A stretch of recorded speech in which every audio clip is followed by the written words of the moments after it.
않기 때문에 나그네를 대접하는 것은 은혜를 갚는 것이다. 이것이 아브라함의 마음이지 않는가.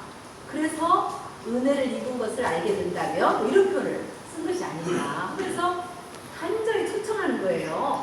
그냥 뭐 이 사람 그 상대방이 그 간청을 해서 받아주는 그런 것이 아니라 당신이 행여나 이 사람이 초청받는 것에 마음에 걸림이 있을까봐 그것까지 배려하면서 괜찮으시다면 내가 당신한테 은혜 입었던 걸 알았다 한다면 이런 식 표현을 쓰면서 정중하게 그 사람을 초청을 합니다.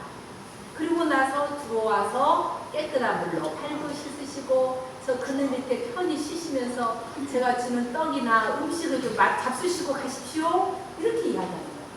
그래가지고는 아주 고운 밀가루 3마리는 엄청난 양이에요. 네, 그 3마리를 해가지고 떡을 만들고 그리고 그냥 아주 살찐 송아지를 갖다가 고기를 만들고 그 위에다가 엉킨 젓과 우유까지 뿌려주고 그리고 나서 또 옆에 그분들이 먹을 때 시중까지 들고 항상 극진하게 대접하는 그런 모습이 나왔어요. 나그네를 대접하는 건 그 당시 그 중동 지역의 하나의 예의입니다. 그런데 유달리 아브라함이 이렇게까지 극진하게 대우하는 이유가 무엇일까? 아브라함의 인품이 뛰어나서 그러겠지만 아브라함은 자기가 떠돌이로 살았던 그런 처절한 아픈 경험이 있기 때문에 이 나그네들을 극진하게 대접할 수 있지 않았나 이런 생각이 들어요. 여러분도 아시겠지만 아브라함이 자기 아버지 집을 떠나가지고 처음에는 고생 많이 했습니다. 그러다가 땅이 기둥이 들어가지고 어디 가서 발 붙일 데가 없으니까 이집트에 좀 빌부터 보려고 이집트 내려갔어요. 내려가면서 자기 부인 사라에게 뭐라고 이야기했습니까? 너는 이제부터 당신 이제부터 나한테 남편이라고 부르지 말아라. 오라버니라고 부르라. 왜냐하면 너는 참 아름답기 때문에 이집트에 가면 사람들이 너를 취하게해서 나를 죽일 것이다. 그런데 네가 나를 오라버니라고 부르면 사람들이 나를 잘 죽이지 않고 나를 잘 대접할 것이니까 오라버니라고 부르라는 거예요. 근데 이 말을 잘 생각해 보십시오. 내가 부인을 팔아가지고 내가 좀 내 목숨을 부지하겠다는 이야기 아닙니까? 그래서 부인 기둥서방하겠다는 이야기랑 다름이 아니거든요. 오직 하면 아브라함이 이런 이야기를 했겠느냐. 우리는 그 말을 들으면서 하여튼 아브라함 비겁하다. 자기 마누라 앞세워가지고 어찌 이럴 수가 있느냐. 에스토 왕에게 상담까지 했습니다. 자기 부인을요. 그런데 이게 처절한 나그네가 살렸던 거예요. 그 애환을 아브라함은 알고 있었던 거예요. 그래서 자기 목숨을 부지하기 위해서 부인까지도 부인이라 부르지 못하고 자기 여동생으로 속이면서까지 그렇게 지내왔던 이 나그네의 처절한 삶을 살아왔기 때문에 이 뜨거운 날에 저렇게 여행을 떠나는 이 떠돌이들의 아픔을 공감할 수 있었던 거예요. 그래서 이 아브라함이 이들을 극진하게 대접하는 그런 모습이 나옵니다. 그러고 나니까 이제 이 사람들이 다 먹고 나서 이 부인 사라가 어딨느냐 물어보면서 뭐라고 이야기합니까? 내가 내년 이맘때쯤 봄에 싹이 돋을 때 다시 올 것인데 그때 너는 아들을 낳을 것이다. 이런 표현이에요. 그렇게 그 아브라함은 이 나그네 3명을 대접을 해가지고 결국 뭘 얻었느냐? 아들을 얻은 셈이랑 마찬가지예요. 이 아들이라는 존재는 그냥 100명 중에 있는 그냥 아들 하나가 아닙니다. 아들 하나도 없이 그냥 하나님의 약속만 믿고 떠난 아브라함이거든요. 너를 모리아같이 큰 그런 사람들이 있는 그런 나라를 만들어 주겠다. 이 약속 하나 믿고 자식 하나 없이 떠났는데 그 아들을 어떻게 얻은 거냐. 바로 이 낯선 사람들을 극진하게 정성스럽게 대접함으로 그 아들을 얻었고 이 아들을 통해서 이스라엘이 자신의 맥을 이어갈 수 있는 놀라운 역사가 이루어진 겁니다. 이 아브라함을 보면서 우리는 요즘 일어나고 있는 그 예멘 난민 사건을 한번 생각해 볼 수 있거든요. 지금 제주도에 500명의 난민이 들어와가지고 이것으로 인해서 천만 논쟁이 뛰었습니다. 그래서 이 난민법 없애야 한다. 우리나라가 이 난민법이 있고 그다음에 또 제주도는 특별히 한 달 동안 비자 없이 머물 수 있기 때문에 이 예멘 사람들이 말레이시아를 거쳐서 여기로 온 거거든요. 그런데 이 난민법 고쳐야 한다는 그런 국민 청원이 71만 명이 됐다는 거예요. 그래서 도저히 우리는 이 난민 받아들이지 안 된다는 거죠. 왜 그러냐? 거기에는 불안과 두려움이 있을 수 있습니다. 지금 이슬람인들은 다 이슬람교인들 아닙니까? 이슬람의 테러 행여나 이들이 우리 남한에 와서 또 그런 테러를 행하지 않을 것인가에 대한 두려움. 또 예멘이라는 나라가 이 마약이 유명해요. 근데 이 마약을 또 퍼뜨리지 않을 것인가?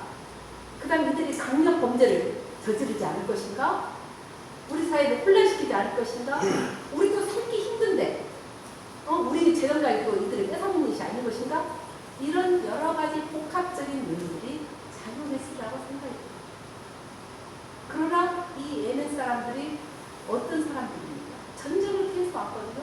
목숨을 정말 부지하기 위해서 큰 위험을 무릅쓰고 그 브로커한테 돈을 500유로인가를 줘가지고 그 배를 타고 그 위험한 배입니다. 그걸 타고 건너서 말레이시아를 거치고 여기까지 온 분들이에요.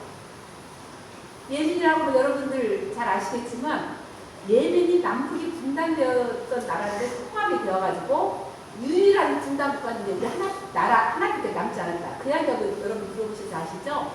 예멘이 북예멘, 남예멘으로 갈라져 있었습니다. 그래서 그 남쪽, 그 북쪽 예멘은 1918년에 독립이 됐어요. 오스크 제국의 그 식민지를 있다가 1차 세계대전이 끝나면서 독립이 됐고, 남쪽 예멘은 영국 식민지를 있었습니다. 그런데 1차 대전에서 2차 대전에서 연합군이 승리하는 바람에 영국으로 독립을 할 수가 없어요. 그래서 결국은 소련의 도움을 받아서 1968년인가 독립을 했어요. 그래서 북쪽 예멘, 남쪽 예멘이 분단 상태로 계속 가다가 1990년에 남북이 같이 만나가지고 합의를 해서 통일을 이룬 겁니다. 근데 그 통일이 너무나 느슨하고 불안정한 통일이었거든요. 그래서 1994년에 남예멘에 속한 사람들이 우리 남예멘 독립하겠다 해가지고 반란을 일으킨 거예요.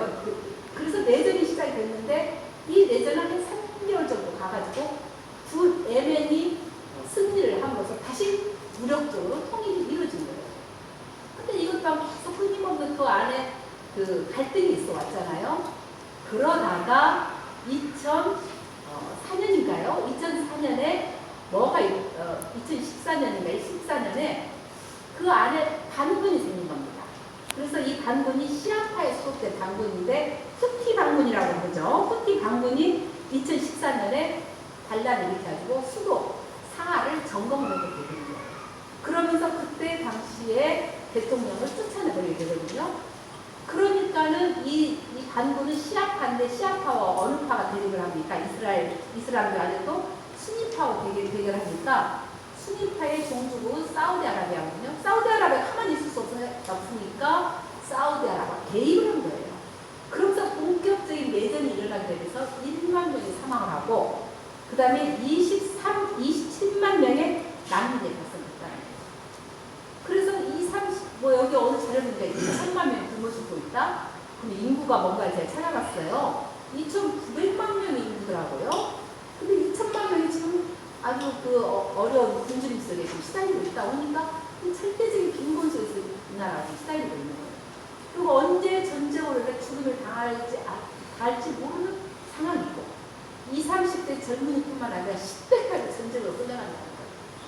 이런 상황에서 자기 목숨을 부지하기 위해서 개인적으로 아니면 가족을 데리고 이 예멘을 탈출하는 사람들이 지금 엄청나게 늘어있는 그런 상황인데 지금 우리 한국에서는 이 난민을 받지 않겠다 하는 사람들이 71만 명이 국민청원을 하면서 어떤 인종차별적인 부끄러운 모습을 지금 보이고 있는 거예요. 제가 뉴질랜드에 있을 때 언제나 말씀드렸지만 이라크 난민 문제가 터졌습니다. 근데 제가 어느 집회를 참여했어요. 그 집회는 뭐냐면 이라크 난민을 더 많이 가게 한다고 정부가. 그래서 비가 추실추실 내리는데 어린이가 나와서 촛불을 들고 그 어린이들이 뛰어다니지 않아요.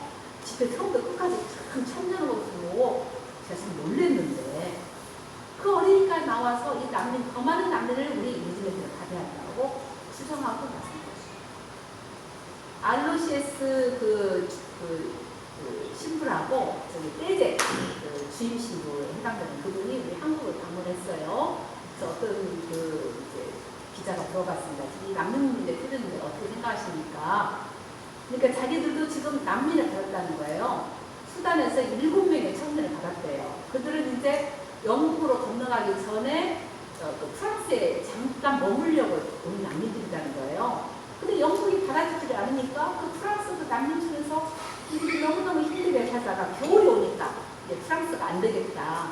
이들을 어떻게든지 거주할 쪽으로 보내자 해가지고는 떼제라는 스타로 떼제 7명의 수단 출신의 그 난민을 받게 됐어요. 근데 이들이 오자마자 대뜸 물어보는 이야기가 여기 모스크가 어디입니까? 모스크는 이슬람교가 예배드리는 장소잖아요. 모스크가 어디냐고 물어보더라고요. 그래서 기도할 수 있는 자기네들 양탄들도 갖다 주고 그래서 이들이 여기서 잘 평화롭게 정착하도록 이 떼제를 적극적으로 도와준 거예요. 이들이 예배를 또 드릴 수 있도록 거기 그 이맘이라고 해요. 여기는 목사라든가 이런 게 없습니다. 이슬람교는 이맘은 그냥 하나의 그 지도적인 사람이에요. 이맘을 소개해서 그분한테 가서 예배를 듣도록 또 그렇게 배려를 해준다든가. 그리고 뭐 구경도 시켜드리고 모든 것을 편안하게 제공을 해줬어요. 그런데 그러면서 이들이 이제 적응을 해나가고 불란서도 배우고 막 이런 데 사는데 파리에서 테러가 발생했어요. 이슬람교에서. 그러니까 이 사람들이 자기들이 너무 부끄럽다. 이건 이슬람교가 아니다. 우리 이슬람교는 정말로 평화를 사랑한다. 사람은 물론 짐승까지도 함부로 죽이지 말라고 한 것이 이슬람교인데 이런 짓을 한다고 해서 이슬람교가 아니라 너무 부끄럽다. 우리가 이분들을 대신해서 정말 사과를 하고 이 돌아가신 분들에서는 기도를 좀 하고 싶다. 그런 이야기를 하더라고요.